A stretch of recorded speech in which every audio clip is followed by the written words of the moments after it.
Boop!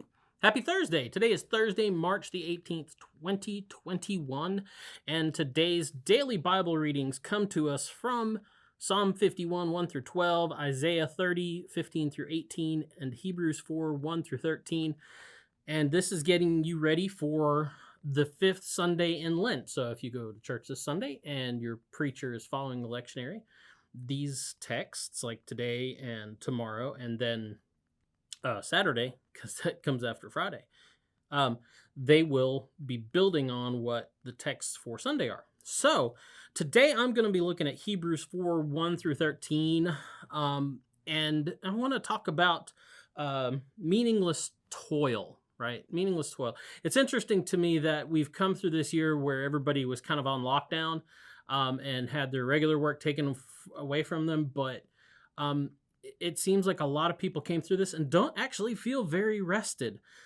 There's still this thing about work, which seems to dog us. It's and I've talked about this before, and if I can find and remember exactly which one of those DBRs talks about that, I may try to kind of link it to the video for today. But it's this idea of working. Are you working to live, or are you living to work? There doesn't seem to be much balance. Ideally, you work so that you can enjoy life, so you can live, and then you can have a good life.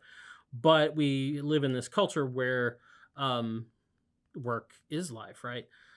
Busyness for the sake of businesses, or busyness for busyness's sake, and that's the world we live in. We live where a person's value, their effectiveness, their humanness is determined by how much they work.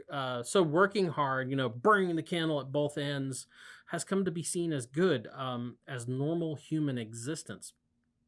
But is it, or should it be? Joseph Pieper, guy I've quoted before, one of my favorites, book that you should read called Leisure, the Basis of Culture by Joseph Pieper, Pieper, and that's Joseph with an F. Because he was German, not because he just thought he was special. But he has this quote in that book. It's page 39 if you care. But he says, work is the normal, working day is the ordinary day. But the question is whether the world, defined as the world of work, is exhaustively defined. Can a person, that's my redaction there, develop to the full as a functionary and a worker and nothing else? In other words, is the world right?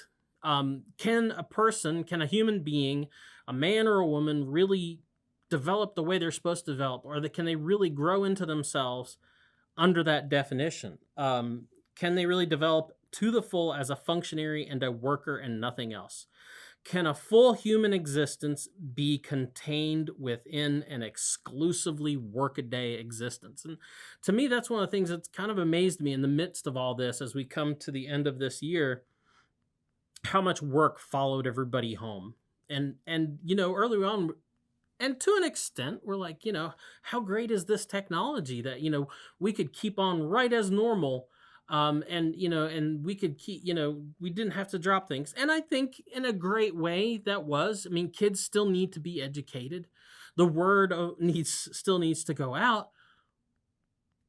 But I wonder if it didn't become burdensome. I wonder if the work ethic, busyness for busyness's sake, living to work didn't follow us home when there was probably a great gift of rest being given to us. So Pieper asked that question. Spoiler alert, if you go and read that book, he says no. And he's in good company because the author of Hebrews says no too. The author of Hebrews holds up Sabbath rest. And that's what's going on in this chapter, this section of chapter 4. The author of Hebrews holds up Sabbath rest as the reward of the faithful. It's deliverance from meaningless toil because it is a restoration, our restoration to the presence of God and God's restoration to us. So, and it's giving us rest, right? That is the promise that is given here. Is like those who believe, the faithful, are given Sabbath rest. They are given a rest because God is with them. And so that's different. That's not just another trip to Dollywood or Disney. as great as they might be, but that's a lot of work too. It's a different kind of rest. It's true that the rest, this rest comes from finding true satisfaction in having God present in our lives.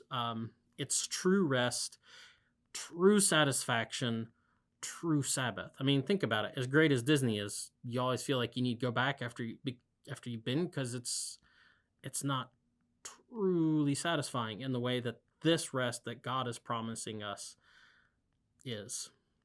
Wesley even has a hymn about this. He's got this book called A Plain Account of Christian Perfection, because a lot of people were just scandalized by what he was talking about when he would talk about Christian perfection. And he wrote this kind of response to that. It's a book. At his time, it was like more of a pamphlet. And he quotes this hymn in it. And I'm not sure, because he doesn't do really good footnotes, I'm not sure if it's one that he wrote or Charles wrote. But I'm going to read you the first two stanzas of it, because he's actually referencing Hebrews 4:9 here.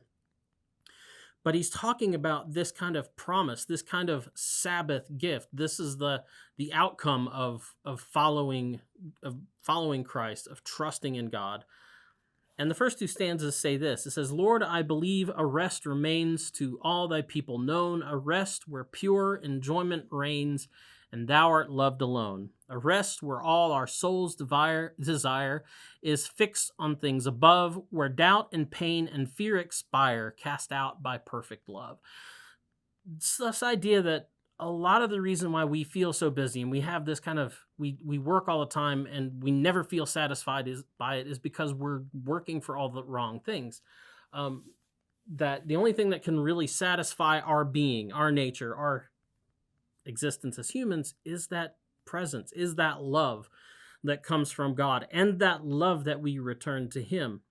The sad churchy truth of it is all, and especially, I'm saying this as a person who works in the church, and just something that I've noticed. I don't have Sunday duties like a lot of my colleagues do, but the thing I've noticed is that we get caught up in the sad churchy truth, once again, for the clergy and the laity, is that we get caught up in satisfying a lot of people's desires.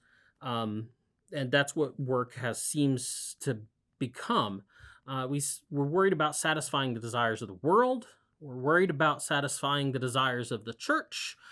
We're worried about satisfying the desires of the hierarchy. In Methodist case, we're worried about satisfying the desires of the discipline, and we think that's good work, and it's never satisfied. And we want to satisfy this all for its own sake. Satisfy the world for the world's sake, satisfy the church for the church's sake, satisfy the hierarchy for the hierarchy's sake, and the discipline for the discipline's sake. But what God offers us, what He asks of us, what Christ promises us, and what the Spirit desires of us is much simpler. It's much more simple than all of that. It's that we take our Sabbath for God's sake. Take your Sabbath because you love God and find your rest. Anyway, that's the DBR for tomorrow. Huggins will be back with you tomorrow, and I think he's going to tear up another psalm for you. So, have a good day. Boop.